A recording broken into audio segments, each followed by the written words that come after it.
upside down. Terus nih, daripada yang itu, yang bikin gue tertarik adalah di teknologinya nih. Teknologinya menurut gue moge-moge pisan sih, karena ada Kawasaki traction controlnya, itu KTRC yang buat ngantor traction control, nama juga traction control kan ya. Terus ada Kawasaki quick shifternya juga, udah bawaan sudah dapat quick shifter, dan ada power mode nya nih kayak motor kayak Honda CBR 2.5R juga. Wah, udah lewat 5 menit ya. Lanjut aja dulu ya guys ya.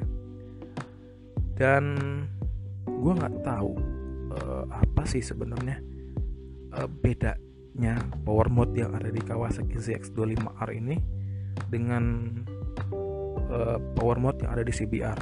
Itu apakah 3 ataupun kayak moge-moge Kawasaki ini cuma pakai model A, B, C, dan kayak Yamaha juga kayak A, B, C. Cuman karena memang masih belum ada yang nge-review ataupun ya membahas tuntas tentang ZX25R, atau nih power mode-nya nih apa, ini udah ngikutin pasar seperti penguasa sebelumnya yang kayak CBR 2.5R dan Ninja.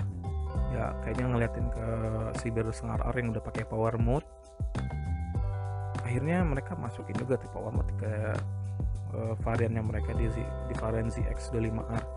Dan trivia aja, Kawasaki ZX ini yang 25cc, 250cc sudah ada sebenarnya, cuman itu motor lama, jadi itu Kawasaki ZX25 tahun 90-an atau 80-an gitu. Akhirnya muncul lagi tahun 2020 dengan ZX25R dengan modernisasi ya. Dan teknologinya sih yang paling gua tekankan ya, ada Kawasaki traction control sama Kawasaki quick shifter. Bayangin aja kalau misalnya kalian lagi hujan-hujan nyalain traction control kan gak perlu takut yang namanya fan slip. Dan di power mode misalnya ada power mode yang kayak di CBR itu yang pakai comfort, yang buat dikhususin di trek-trek basah atau hujan, jadi kayak nurunin engine brake-nya, terus powernya di limit lebih bawah, jadi aman lah menurut gue. Juga kayaknya malah menjadi naksir, cuman kalau dari lihat badan mukanya, fairingnya, gue masih kurang suka, jadi masih kurang agresif untuk gue. Yang paling baru dari Kawasaki itu sendiri paling ini ya, quick shifternya ya, KQS nya, Kawasaki quick shifter, cuma nggak ada auto blipper. Jadi motor ini paling buat kalian yang trek-trekan, yang lagi ya trek-trekan, bukan untuk di jalan biasa ya, sudah dilengkapin quick shifter. Jadi mungkin nanti aftermarketnya ada yang auto blippernya ya, tinggal install auto blippernya, lengkap dah motor ZX25R ini racing banget. Karena baru quick shifter sih sayang banget nggak dipasangin auto blipper. Tapi kalau misalnya dipasangin lagi teknologi auto blipper, gue yakin harganya di atas itu lagi, di atas 96 juta, dan untuk ABS nya di atas 115 juta pasti udah. Jadi makanya cuma dikasih teknologi yang paling baru itu, yang paling nggak ada di kelas lain itu paling cuma traction control sama quick shifternya aja.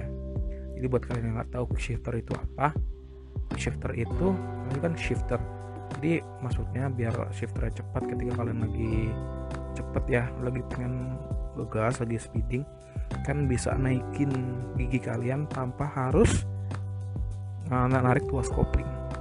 Soalnya ada jedanya sih kalau kalian nggak masih tarik tuas kopling. Nah, kenapa?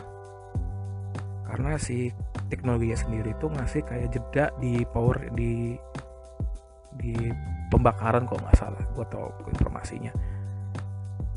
Tapi bukan berarti bisa nurunin gigi tanpa tarik kopling ya. Kalau itu namanya pakai auto blipper, jadi masih beda. Kalau auto blipper tuh buat nurunin tanpa tuas kopling, kalau quick shifter itu pakai kalau quick shifter itu tanpa tuas kopling. Nah, naikin gigi ya, jadi quick shifter untuk naikin, auto blipper untuk nurunin. Nah, belibet banget ya buat gue. Nah, kalau udah ngebahas segala spesifikasinya, gue sendiri lebih gimana ya, memang segala dari teknologi yang dikeluarin sama Kawasaki sendiri lebih yahut sih, karena yang 3 tadi itu. Tapi secara penampilan gue masih kepengen CBR 2.5R sih. Kalau misalnya gue punya duit untuk ganti motor, gue tetap di CBR 2.5R. Paling gue ganti ke tahun yang lebih